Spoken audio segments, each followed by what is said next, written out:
All right, today I want to talk to you about one of my favorite topics when it comes to real estate, and that is investing in real estate, and more specifically, getting started investing in real estate. As I look back over the 20 years that I've been investing in real estate, there are 6 things that I would not do. So I want to look back, give you 6 tips of things that I would not do if I were starting over in real estate. Number 1, I would not waste time trying to find the perfect property. There's no such thing. Either it will be in a not perfect location, or the price might be too high to make the rents work, all kinds of different things, but there's just not going to be a perfect property. You've got to start somewhere. So I always say ready, fire, aim, rather than ready, aim, fire, because if you try to aim forever and ever, you'll never pull the trigger and get that first property under contract.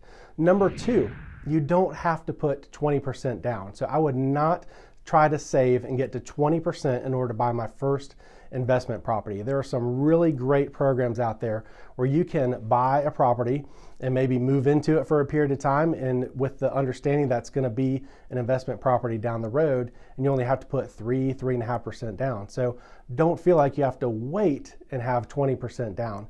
Later on down the road, I think it's a great idea to put as much equity as you can into a property, but I would not go back and wait till I had 20% to get started. Number 3, I would not take advice from someone who is not doing what you want to do. You need to ask someone, if they're giving you advice, have they actually done it? Or have they just read a book and are giving you some advice based on what they've read? A true real estate investor will be happy to share with you their lessons learned along the way. So make sure that you're getting advice from someone who is ahead of you and has actually done the work that you hope to do. Number 4, I would not ignore tools like self-directed IRAs. Maybe you've got a 401k from a past job that you're just kind of just sitting out there, and in today's stock market is probably losing value every day. You could take that money, move it over to a self-directed IRA, and invest in real estate through your self-directed IRA. So if I were starting over, I would not ignore that chunk of money sitting out there that you can control with real estate and other alternative investments, and not be at the mercy of what's happening up on Wall Street. Number 5, I would not ignore leveraging creative financing. Creative financing is a great way to make sure you can get started in real estate. There are lots of different ways, like owner financing, there's bond for title, there are tons of different ways to invest in real estate without getting a traditional bank loan. I would also make sure that I talk to lots of different lenders about all the kinds of different programs out there, because there are some very creative ways that you can get into real estate and not have to go get the traditional loan. There's wholesaling, there's lots of different opportunities for you to get into real estate and not have a ton of money or connections at different banks. Number 6, the last thing that I would not ignore if I were starting in real estate is to aim too low. This is the number 1 thing that I think everyone needs to think about.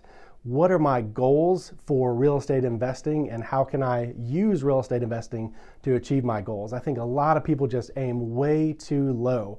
I know when I first started investing in real estate, I didn't really think as big as I do now. And now that I'm investing in real estate, watching that portfolio grow, you can really do a lot more than you might think. In fact, there's a saying that you can do a whole lot more in 5 years than you think you ever could, and you can do a whole lot less in 1 year. So just take your time, invest little by little, get as much education as you can, and talk to a real estate professional like myself. I'd be happy to sit down, share with you some of the lessons that we've learned along the way. I love to analyze properties with folks, and we can sit down, run the numbers, and see if it might make a good investment for you. So those are 6 things that I would not do if I were starting my real estate investing career over, and I hope that's helpful. And if I can help you in any way, don't hesitate to reach out.